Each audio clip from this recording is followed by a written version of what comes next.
ఇంకొక విషయం చెప్పడం జరిగింది ఈటల రాజేందర్ గారు. నన్ను పిలిచి రాజీనామా చేయమంటే చేసేవాడిని. నా మీద కుట్రపూరితంగా ఒక స్కెచ్ ప్రకారమే నన్ను ఇలా బర్తరఫ్ చేస్తున్నారు. ఇందులో 2 అంశాలు ప్రస్తావించడం జరుగుతుంది. ఒకటి సామాజిక న్యాయం, రెండోది ఆత్మగౌరవం. ఈ 2 అంశాలని తెరాస ప్రభుత్వం ఏ విధంగా ఎదుర్కోబోతుందంట? ఇప్పుడు దీంట్లో సామాజిక సమతుల్యత, సామాజిక న్యాయం, సామాజిక కోణం, ఆత్మగౌరవం, ఆత్మాభిమానం ఒక రాజేంద్ర గారికి పరిమితం ఎందుకు చూడాలి? రాజేంద్ర గారికే పరిమితం ఎందుకు చూడాలి? రాజయ్య గారిని కూడా ఆ రోజు వారు చేసినటువంటి కొన్ని కార్యక్రమాలకు దీనివల్ల ముఖ్యమంత్రి గారు ఒక నిర్ణయం తీసుకున్నారు. దాని తర్వాత ఏమైంది? వారు మళ్ళీ సానుకూలంగా పార్టీలో ఉండడము, మళ్ళీ వారికి టికెట్ ఇవ్వడము, వారిని గెలిపించడము. ఇవాళ రాజయ్య గారు స్టేషన్ కన్పూర్కి ఈరోజు కూడా ఎమ్మెల్యేగానే ఉన్నారు. నేను ఇంకొకటి చెప్పగలుస్తున్నా, ఒకవేళ ముఖ్యమంత్రి గారికి సంకుచితమైనటువంటి భావజాలం ఉంటే, ముఖ్యమంత్రి గారు విమర్శలు తట్టుకునేటటువంటి శక్తి ఆయనకు లేకపోతే, ఉద్యమ నాయకుడి నుండి మొదలు పెడితే ముఖ్యమంత్రి గారిగా ఎదిగినంత ఇప్పటి వరకు కూడా ఆయనను తిట్టని రోజు ఉన్నదండి ఎవడన్నా? నేను పరిమితి దాటి మాట్లాడుతున్నాను నేను అనుకోవడం లేదు. కానీ గతంలో ఇతర రాజకీయ పార్టీలో ఉన్నప్పుడు మైనంపల్లి హనుమంతరావు గారు ఏం తిట్టలేదా? దానం నాగేందర్ గారు ఏమనలేదా? తుమ్మల నాగేశ్వరరావు గారు ఏమనలేదా? నామా నాగేశ్వరరావు గారు ఏమనలేదా? తలసాని శ్రీనివాస యాదవ్ ఏమనలేదా? గంగుల కమలాకర్ ఏమనలేదా? నేను అనడం కాదు, అవన్నీ రికార్డ్స్ ఉన్నాయి. రోజు మీరు వీలైనప్పుడు వాటిని రోజు రికార్డ్ చేసి చూపిస్తూనే ఉన్నారు. ఎర్రబల్లి దయాకర్ రావు గారు ఏమన్నారు చూడలేదా? వారు ఒకటే చెప్పిండ్రు, రాష్ట్రం ఏర్పడిన తర్వాత ఉద్యమ స్ఫూర్తి నుండి ఒక రాజకీయ పార్టీగా రూపాంతరం చెందిన తర్వాత తెలంగాణ రాష్ట్ర సర్వతోముఖాభివృద్ధికి ఈ రాష్ట్రంలో ఉన్నటువంటి ప్రతి పౌరుడికి ప్రతి గడపకు సంక్షేమ పథకం పోవాలి, ఆవేదన పోవాలి, ఆత్మగౌరవం పెరగాలి. ఆత్మగౌరవం పెరగాలంటే రాజకీయమైనటువంటి పోరాటాలు చేసుకుంటూ అనిశ్చితిని సృష్టించుకోవడం ద్వారా లాభం లేదు. అందుకోసం ఇవాళ నాకు అందరూ కావాలన్నాడు. అందుకోసమే తుమ్మల నాగేశ్వరరావుని తీసుకున్నాడు, అందుకోసమే గంగుల కమలాకరం తీసుకున్నాడు, శ్రీనివాస్ యాదవ్ని తీసుకున్నాడు. నిన్న నామా నాగేశ్వరరావుకు టికెట్ ఇచ్చి గెలిపించిండు, వాళ్ళ ఫ్లోర్ లీడర్ చేసిండు. ఎర్రబెల్లి దయాకర్ రావు తస్మాత్ జాగ్రత్త, నల్లబల్లులే కాదు ఎర్రబల్లులు ఉంటాయని చెప్పి బహిరంగ సభలో వరంగల్లో గర్జించినటువంటి కేసీఆర్ గారు అదే ఎర్రబెల్లిని తీసుకొచ్చి వాళ్ళు పెట్టుకొని మంత్రి పదవి ఇవ్వలేదా? గంగుల కమలాకర్ బీసీ మంత్రి ఇచ్చిండు కదా. మరి వీటిని ఏ కోణంలో చూడాలి? అంటే ముఖ్యమంత్రి గారికి జుగుప్సాకరమైనటువంటి విమర్శలను తట్టుకోలేనటువంటి శక్తి రహితుడు కాదు. తాను ఏది చెప్పిండో అది చేసిండు. ఇవాళ సవాలు విసురుతున్నా నేను. ఇవాళ ఈ ఈటల గారి ఎపిసోడ్ పక్కన పెట్టి 2 నిమిషాలు రోజు గొంతెత్తుకొని మాట్లాడేటటువంటి బీజేపీ నాయకులు మొత్తం భారతదేశంలో ఉన్నటువంటి అన్ని రాష్ట్రాలలో సంక్షేమ పథకాలను ఒక్కసారి తరిచి చూసి రండి. ఈ రాష్ట్రంలో ఉన్నటువంటి సంక్షేమ కార్యక్రమాలు, నిర్విఘ్నంగా కొనసాగుతున్నటువంటి సంక్షేమ కార్యక్రమాలు ఏ రాష్ట్రంలోనైనా, ఏ బీజేపీ పాలిత రాష్ట్రంలోనైనా ఉంటే మీకు సవాల్, దేనికంటే దానికి మేము సిద్ధం. అట్లా ఛాలెంజింగ్గా తీసుకొని 6 ఏళ్లలో ఎన్ని ఉద్యమాలు మీకు తెలియదేమని మనం మిత్రమా, మీరు నేను యూనివర్సిటీ మిత్రులమే కదా. ఆనాడు మేము ఉద్యమాలు చేసినప్పుడు మీరు చూశారు కదా. సంక్షేమ హాస్టళ్లలో పురుగులన్నం నీళ్ళచారు, మన యూనివర్సిటీకే బిల్లులు రాకపోతే మనం ఎన్నిసార్లు పోరాటాలు చేసినాం? ఆర్ట్స్ కాలేజ్ ముందర ఎన్నిసార్లు బస్సులు కట్టుకొని బొగ్గులకుంట ఆఫీస్ పోయి దాడులు చేసినాం. సంక్షేమ భవన్ మనం పోయొచ్చినాం. ఇవాళ ఉన్నాయి అవి. ఇవాళ ఎన్ని వందల రెసిడెన్షియల్ పాఠశాలలు పెట్టినారు ఒకే చోట. ఎంత నాణ్యమైనటువంటి విద్య, వసతులు, సౌకర్యాలు. మన పిల్లలు ఎవరెస్ట్ శిఖరాన్ని ఎక్కుతున్నారు. సివిల్ సర్వీసెస్ పోటీ పరీక్షలలో ఇవాళ ధీటుగా నిలబడుతున్నారు. గ్రూప్ 1 సర్వీసెస్ వస్తూ ఉన్నాయి. కేంద్రంలో ఉన్నటువంటి అనేక ఉద్యోగాలకు నియామకం అవుతూ ఉన్నారు. ఇది ప్రగతి కాదా? ఇంకొకటి నేను చెప్పదలుచుకున్నా, ఇన్నేళ్ల నుంచి నేను ఆర్ కృష్ణయ్య గారు మేమందరం అయితే వారి నాయకత్వంలో కానీ తర్వాత స్వతంత్రంగా నేను పోరాటం చేస్తూ వచ్చిన కదా.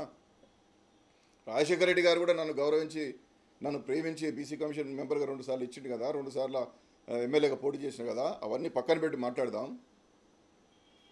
ఈ హైదరాబాద్ నగరంలో అన్ని రాష్ట్రాల కుల సంఘాలకు ఒక్కొక్కరికి ఒక 500 గజాలు ఇవ్వమని చెప్పి నేను, కృష్ణయ్య, బీసీ నాయకులు అందరం కూడా, గౌరవనీయ కృష్ణయ్య గారు మేమందరం కూడా ఎన్ని వినతి పత్రాలు ఇచ్చినాం. విజయభాస్కర్ రెడ్డికి ఇచ్చినాం, చంద్రబాబు నాయుడు గారికి ఇచ్చాం, కిరణ్ కుమార్ రెడ్డి గారికి ఇచ్చాం, ఎన్టీ రామారావు గారికి ఇచ్చాం, మరి చెన్నారెడ్డి గారికి ఇచ్చాం.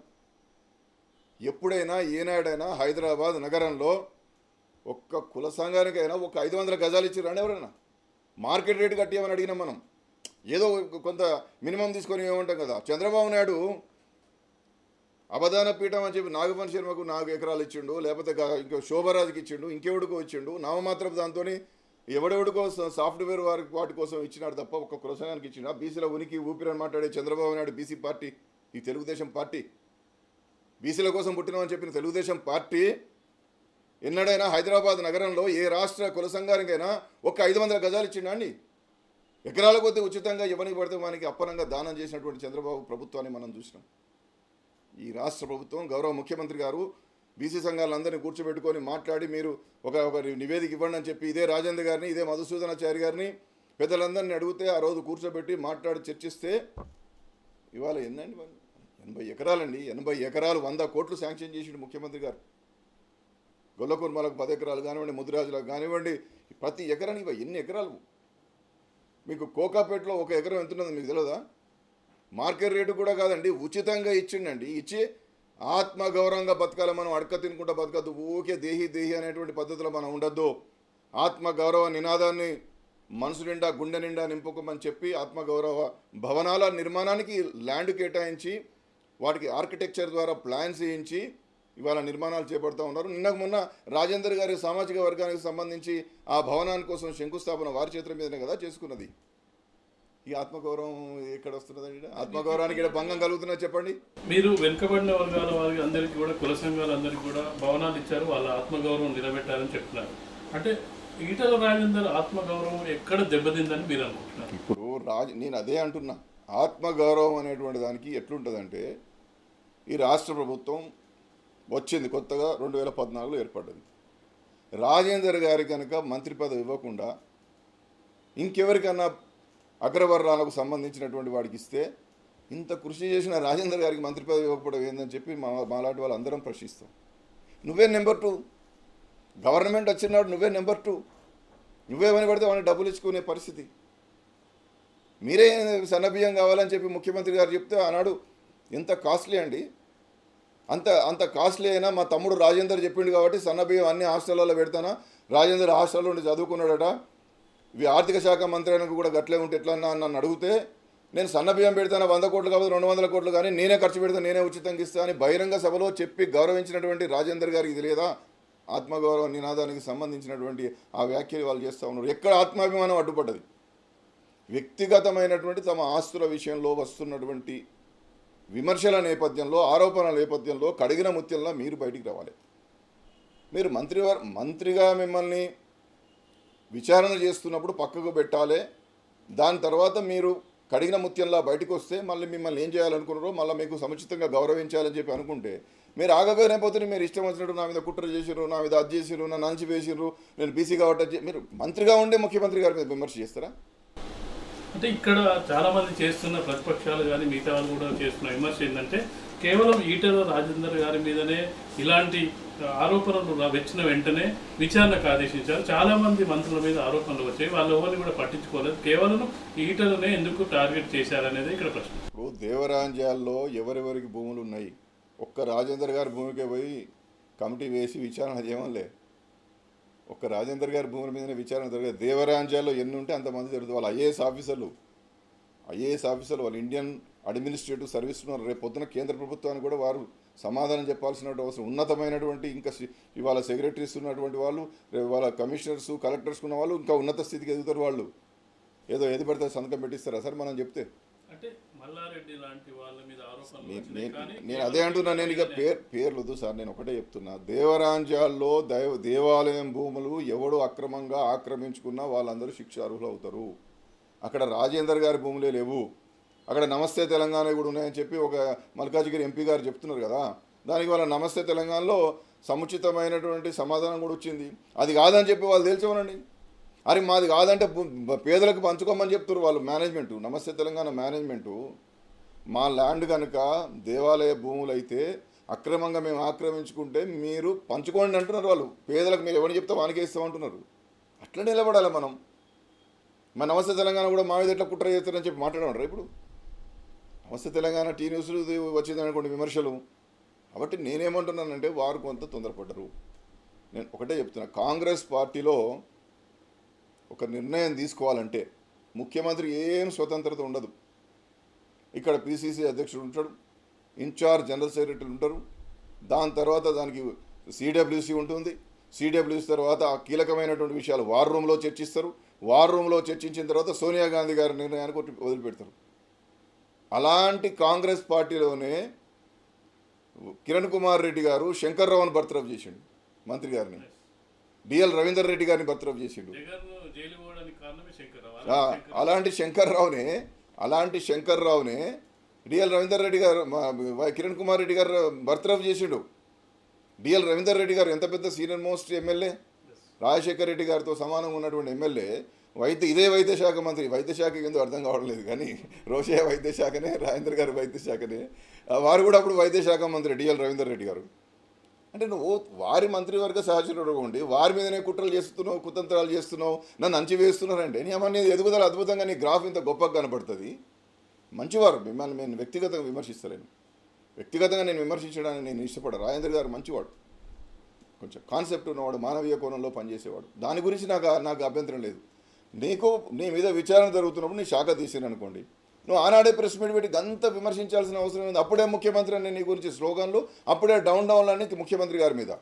మంత్రివర్గ సహచరుడు అయి ఉండి గౌరవ ముఖ్యమంత్రి గారి మీద డౌన్లోడ్ చేస్తే ఎట్లాంటి, నాకు తెలియదు ఎవడో చేసిండంటూ. ఇప్పటికీ టీఆర్ఎస్ ఎమ్మెల్యేనే, టీఆర్ఎస్ పార్టీ. నేను మంత్రిగా తొలగించిన నాడు కూడా, శాఖ తొలగించిన నాడు కూడా మీరు మంత్రి వితౌట్ పోర్ట్ఫోలియో. కేసీఆర్ గారు కేంద్ర మంత్రిగా ఉన్ననాడు వారి షిప్పింగ్ పోర్ట్ఫోలియో ఇస్తే అక్కడ డిఎంకే వాళ్ళు గొడవ పెడతా ఉంటే నిజంగా నాది ఇచ్చేయండి అని అన్నాడు. అసలు కేంద్రానికి ఇవ్వడానికి వాళ్ళకి ఇష్టం లేదు, డిఎంకేకి ఇచ్చే ఇష్టం ఉందో లేదో మంది లేదు. వెంటనే నా పదవి ఇచ్చేయండి అన్నాడు. నాకు అవసరం లేదు, నాకు ఏ పదవున్నా లేకున్నా పర్వాలేదు, నాకు తెలంగాణ ముఖ్యం అని చెప్పి కేసీఆర్ గారు కేంద్ర మంత్రిగా ఉన్ననాడు అన్నాడు. ఆ షిప్పింగ్ మినిస్టరు మళ్ళీ డిఎంకే వాళ్ళకి ఇచ్చిండ్రు. పోర్ట్ఫోలియో లేకుండా ఎన్ని రోజులు ఉన్నాడండి కేసీఆర్ గారు? పోర్ట్ఫోలియో లేకుంటున్నాడండి. ఒకనాడు నాకు పోర్ట్ఫోలియో ఏమని అడగలే. నువ్వెందుకు స్పందిస్తావా, నీకేం అవసరం ఉంటుందని చెప్పి వాళ్ళకు భగభగ మండిపోయి, మేము అనకముందే నువ్వేమని ఇవ్వడానికి అని వాళ్ళు అనుకున్నారు. ఏందో డిఎంకేకి ఇచ్చారు ఈయన వద్దన్న తర్వాత. కానీ పోర్ట్ఫోలియో లేకుండా కేసీఆర్ గారికి ఇంత పెద్ద నాయకుడు, ఈ రాష్ట్రంలో ఒక పార్టీ అధ్యక్షుడు, అంత పెద్ద ఫెరోషియస్ లీడరు, మీరు అన్నట్టుగా 6-7 నెలలు వితౌట్ పోర్ట్ఫోలియో మంత్రిగా ఉన్నాడండి. ఒక్కరోజు కేంద్ర మంత్రి పదవి కోసం 6 రోజులు దాచలేనా? నా శాఖ ఏదన్నా అడగలే. మళ్ళీ వాళ్ళే కార్మిక శాఖను ఏదో ఇస్తే దాన్ని మళ్ళీ అద్భుతంగా నిర్వహించిండు. సిగరెట్ వాటి మీద ఏదో ఆ బొక్కది ఉండకుండా చేయాలంటే చేసిండు దాన్ని. ఈఎస్ఐ హాస్పిటల్స్లో కానివ్వండి, కార్మిక రంగంలో చాలా అధునాతనమైనటువంటి ఒక విప్లవం లాంటి చర్యలు చేపట్టిండు కేసీఆర్ గారు. దట్ ఈస్ కేసీఆర్ నుండి మనం 19 ఏళ్ళు ఉంటుంది, 20 ఏళ్ళు ఉంటుంది. నేను 2016లో జాయిన్ అయితే 200 వ్యాసాలు రాసిన కేసీఆర్ గారి మీద, వారి వ్యక్తిత్వం మీద, వారి ఆలోచన విధానం మీద. వాటి గురించి ఆలోచించాడు కేసీఆర్. రేపు 2024 ఎలక్షన్లు వస్తాయి కదా, ఆ ఎలక్షన్ల గురించి ఆలోచించాడు. ఇవాళ ఇక్కడ పెట్టిన స్కీములన్నీ కూడా టీఆర్ఎస్ శాశ్వతం కాదు, కేసీఆర్ గారు శాశ్వతం కాదు, మనం శాశ్వతం కాదు అని అందరికీ తెలుసు. 100 ఏళ్ళు దూరదృష్టితో ఆలోచిస్తాడు. కాళేశ్వరాన్ని ఎంత గొప్ప దృష్టితో ఆలోచించాడు. నీళ్ళున్నాయా మనకేమన్నా తెలంగాణ రాష్ట్రం వచ్చే వరకు? సరే ఊక అందరు చెప్పినట్టుగా కిరణ్ కుమార్ రెడ్డి ఏం చెప్పిండో మనకు తెలియదా? ఇవాళ కాళేశ్వరం పూర్తయింది, జలాలు ఎగిసిపడుతూ వస్తూ ఉంటే హరిత తెలంగాణ మన కళ్ళ ముందే అయిందా కాలేదా? ఒక్క నాగార్జున సాగర్ అని ఏదో చూపించేది. అప్పుడంటే మన చిన్నపిల్లలు మనకు తెలియదు. ఈ శ్రీరామ్ సాగర్ ప్రాజెక్ట్ అయితే తొవ్వుడు అది నేను ఎప్పుడో మా 5వ తరగతిలో 6వ తరగతిలో ఉన్నప్పుడు మొదలు పెడితే నా డిగ్రీ అయ్యేదానికి ఇంకా తొవ్వుడే, అది పూర్తి కాలే. ఒక్క శ్రీరామ్ సాగర్ ప్రాజెక్టు, ఆ కాలువలు ఇవాళ ఎన్ని పూర్తయినాయిడా? ఇదే బీజేపీ నాయకులు రోజు కాళేశ్వరంలో అవినీతి జరిగిందంటే ఒక్కనాడు మాట్లాడలే కేసీఆర్ గారు. పని చేసుకుంటూ పోయిండు. వాళ్ళు సహకరించకపోయినా, జాతీయ హోదా ఇచ్చినా, జాతీయ హోదా ఇవ్వకపోయినా తాను ఈ రాష్ట్రాన్ని కాపాడాలి, రైతులను కాపాడాలి, హరిత తెలంగాణ చేయాలనేటువంటి సంకల్పంతో ఉన్నాడు కాబట్టి ముందుకు పోయిండు, పూర్తి చేసిండు. ఇవాళ ఏమైందో తెలుసా మీకు? ఎంత గొప్ప విషయం తెలుసా? ఇవాళ ఏఐపిపి కింద ఏది ఇంటిగ్రేటెడ్ యాక్సిలరేటరీ దాని కింద ఇవాళ దాన్ని గుర్తించి 80% గ్రాంట్ రాబోతున్నది వాళ్ళ రాష్ట్రానికి. మీ అన్నీ పంపించండి, మీకు 80% గ్రాంట్ ఇస్తామంటున్నాడు. ఆ గ్రాంటే 80% గ్రాంట్ వస్తే మొత్తం ప్రాజెక్ట్స్ పూర్తయిపోతాయి. ఇంకా అనేకమైనటువంటి అభివృద్ధి సంక్షేమ కార్యక్రమాలు చేపట్టుకోవడానికి అవకాశం ఉంటాయి. రోజు అవినీతి 1,50,000 కోట్ల అవినీతి జరిగిందని బీజేపీ నాయకులు కేంద్ర ప్రభుత్వమే గుర్తించి 80% గ్రాంట్ ఇవ్వబోతున్నదంటే దీనికి బీజేపీ నాయకులు ఏం మాట్లాడతారు చెప్పండి?